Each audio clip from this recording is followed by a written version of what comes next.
지난번부터는 이제 그 이론적 강의가 아니라 우리가 실제 부딪히는 다양한 이야기를 하도록 하겠습니다. 오늘은 여러분들에게 잘 산다는 게 과연 무엇일까 하는 주제로 그 말씀을 드리고자 합니다. 저도 이제 늘 잘 사는 게 뭘까, 잘 사는 게 뭘까 이런 생각을 하다가 어느 순간부터 성장하는 게 가장 잘 사는 거지 하는 생각을 하게 됐어요. 성장. 자, 그런데 성장을 하려면은 필히 유연하지 않으면 안 된다라는 이제 사실을 발견하게 되어요.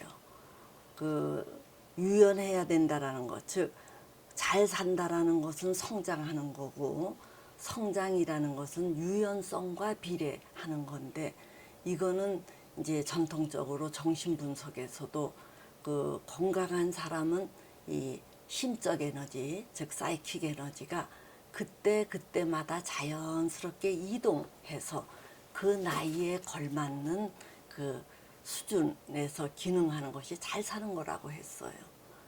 근데 이제 그 유연하지 않으면 구강기에 고착이 된다든가 또는 항문기에 고착이 된다든가 또는 남근기에 고착이 된다든가 이런 그 양상을 불러일으킨다고 하거든요. 근데 그러면 고착이 된다는 게 과연 뭐냐? 그건 뭐냐면은 심적 에너지가 나이에 걸맞게 자연스럽게 이동을 하지 않고 어느 수준에 멈춘다는 거예요. 자, 이 개념은 뭐냐 하면은 그 사이킥 에너지라는 것이 어떤 대상이나 인물의 표상에 달라붙는 것을 우리가 부착한다 그러거든요. 이제 달라붙는 그 에너지가 더 이상 움직이지 않고 그거에 이게 붙어 있는 거를 이제 픽스했다, 고착이라고 하는데 이러한 것은 인본주의 그 심리학에서도 그 매슬로우의 욕구 5단계 이론에서도 이제 비슷하게 거론이 되어요. 그 매슬로우는 어떤 식으로 얘기를 하느냐 하면은 사람들의 욕구가 자연스럽게 이동을 해서 1단계에서 2단계로, 2단계에서 3단계로 이렇게 해서 5단계까지 이제 이 발전, 성장을 해야 된다라고 얘기를 합니다. 1단계라는 것은 이제 생리적인 욕구로서 음식이라든가 물이라든가 이런 주거 형태라든가 이런 거에 이제 치중을 하는 단계가 생리적 욕구 단계예요. 이제 이런 것들이 어느 정도 이게 잘 그 해결이 되면은 안전 욕구 2단계로 이동을 해야 된다고 합니다. 2단계에서는 자기 안전이라든가 보호 이런 것들을 이제 최대한으로 신경을 쓰지요. 그래서 이런 것들이 어느 정도 해소가 되면은 그 다음에는 이제 3단계 사회적 욕구로 이동을 해야 한다고 합니다. 여기에서는 이제 어디에 소속하느냐, 어떠한 사랑을 나누느냐, 조금 더 1, 2단계보다는 고급이 되지요. 그래서 이런 사회적 욕구가 충족이 되면은 그 다음에는 주변 사람들로부터 존경이나 인정 또는 자기의 어떤 권력이나 명예 이런 것들을 욕심내는 존경 욕구 단계로 이동을 하지요. 그런데 이제 이 나이가 또 꽉 차면은 남으로부터 존경받는 것도 대수가 아니고 어떤 의미나 보람 이런 것들을 위해서 자기 삶을 이제 바치는 이런 자아실현 욕구 이런 식으로다가 이제 자연스럽게 이동하는 것이 잘 사는 삶이라고 봐요. 근데 이제 사람이 예를 들면 3단계에서 살다가 무슨 우여곡절 끝에 3단계가 무너졌다. 그러면은 다시 그 밑에 단계로 내려가서 거기서부터 다시 이제 올라와야 되는 거예요. 자, 이런 식으로다가 단계로다가 이동을 해야 되는데 이런 거를 잘 못하고 어떤 단계에서 아주 요지부동으로 묶여 있는 사람들이 있어요.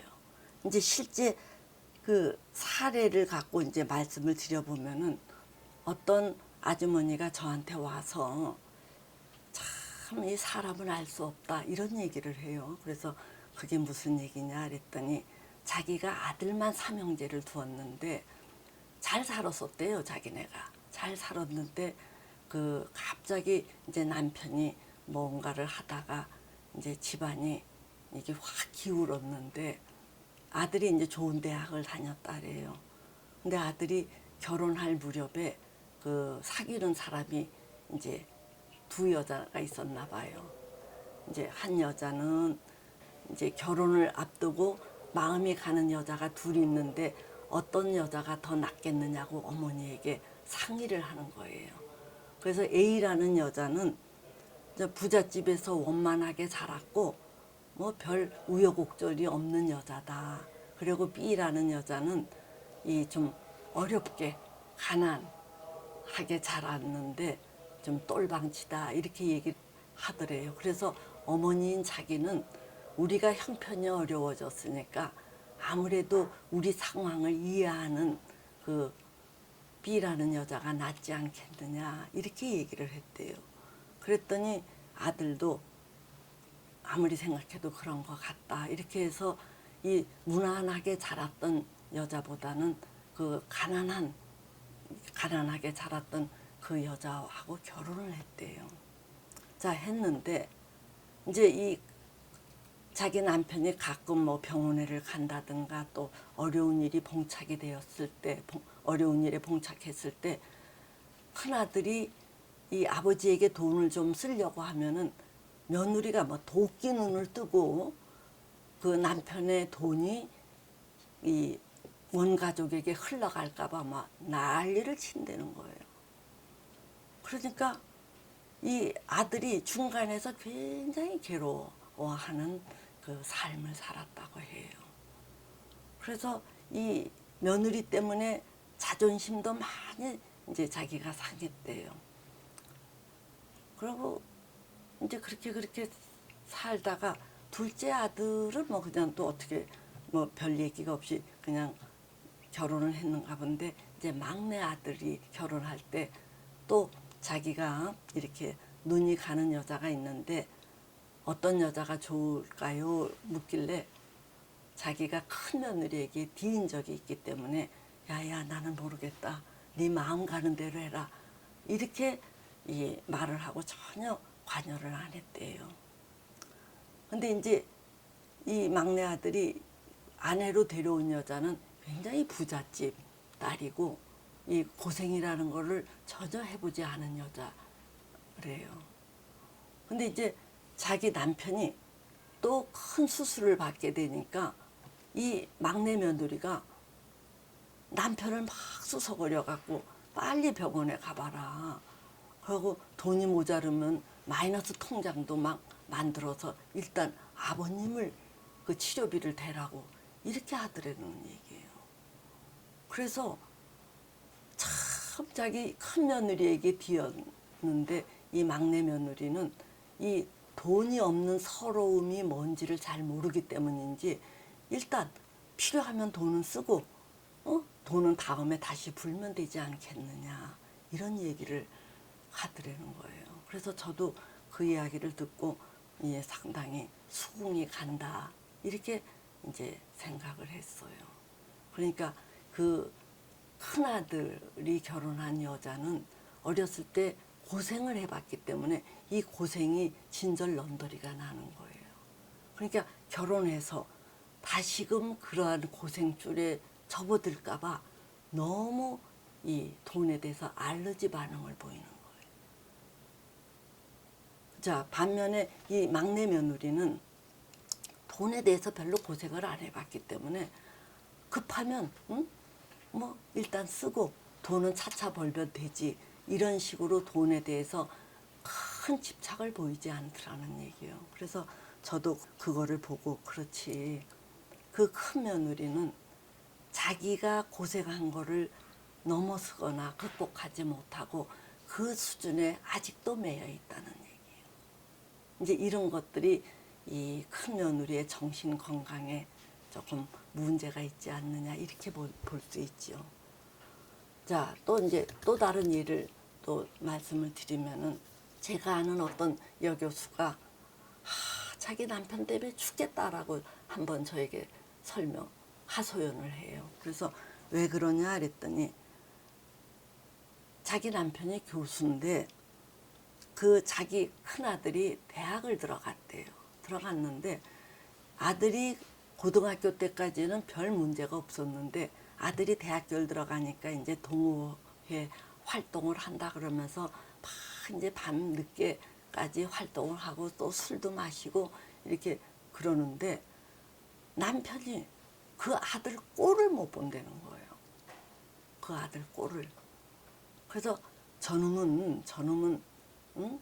호강이 넘친다 뭐 왜 이렇게 게으르냐 하고 이렇게 생트집을 잡는다는 거예요. 그러니까 자기 아들이 저녁 때 들어오면 왔다가 아버지와 이렇게 싸움이 붙을까 봐 아예 아버지가 잠들었을 때 늦게 들어오고 또 아버지가 출근하기 전에 안 일어난다는 거예요. 아버지하고 부딪히면 싫은 소리를 들으니까 이제 그렇게 한다는 거예요. 그래서 제가 도대체 뭐 때문에 그럴까 하고서 이렇게 짚어보니까 이 내게 말했던 여교수의 남편이 아주 가난한 집 아들이었어요.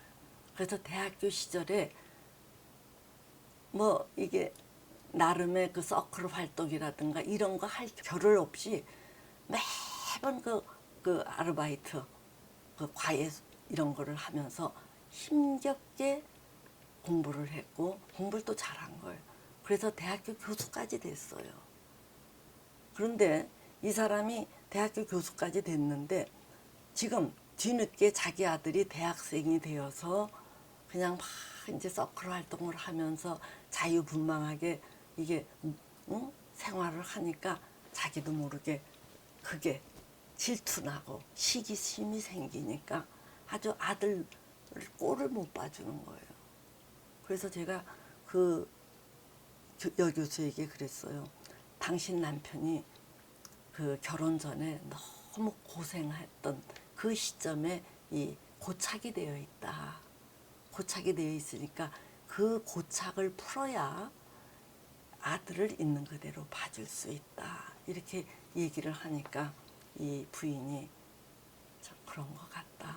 그런 것 같은데 자기 남편이 쉰이 넘었는데 이게 과연 변할 수 있겠느냐. 그래서 제가 얘기가 원래 이 55살이 넘은 사람은 잘 안 변한다 그래요. 왜냐하면은 어려워도 나름 살아가는 가락이 형성이 돼 있기 때문에 어렵게 산다는 얘기예요. 그래서 이 변화에 대한 기대를 가질 수 없다라고 얘기하는데 저는 어떻게 생각하느냐면은 옛날처럼 뭐 60, 70대여서 죽는 것도 아니고 지금은 100세 또는 120세 운운하는 시대잖아요. 그래서 죽을 때까지 자기의 어떤 그 멍에를 벗어 던지는데 최선을 다해야 된다. 이렇게 여기는 사람이에요. 그래서 그 남편이 이제 50대가 되었는데 그게 이제서 변할 수 있을까 이렇게 생각하지 말고 지금부터라도 과거에 자기가 그렇게 고생했던 거를 어느 정도 풀어냄으로써 거기서부터 이 자유로워져야 될 거라고 저는 봅니다. 자, 그래서 제가 이제 이 사람이라는 거는 어떤 사람이 이 좋은 사람이냐 하면은 즉 이 유연해질 수 있는 사람은 이 성장 시절에 너무 짜달스럽게 고생을 안 한 사람, 무난한 사람이 좋다는 얘기예요. 그렇게 너무 고생한 사람들은 그 맺힘 때문에 유연할 수가 없어요. 유연할 수가 없으니까 우리가 이왕 사람을 만날 때 너무 굴곡진 사람을 안 만나는 게 좋지요. 자, 그런데 이미 만났으면 어떡하느냐? 그럼 하는 수 없어요. 어떻게든지 그런 매듭을 풀어주려고 옆에 있는 사람이 애를 써야 된다. 그렇게 해서 가능한 한 너그러워지도록 도와야 된다는 얘기예요. 그래야 너그러워져야 유연해지고 그렇게 해야 주변에 사람들이 꼬이고 그래야 비로소 성장이 되고 잘 사는 삶이다. 우리가 이렇게 얘기를 할 수 있습니다. 자, 그래서 여러분들께서도 내가 어디에 이렇게 조금 예, 고차까지는 아니어도 내가 주로 이렇게 쏠리는 데가 어디냐 이런 것들을 잘 살펴보시고 내가 그쪽에 너무 쏠린다면은 그것은 거꾸로 자기의 아픔 또는 좌절 이런 것들의 이 상징이니까 그런 것들을 잘 다듬으시기 바랍니다. 자,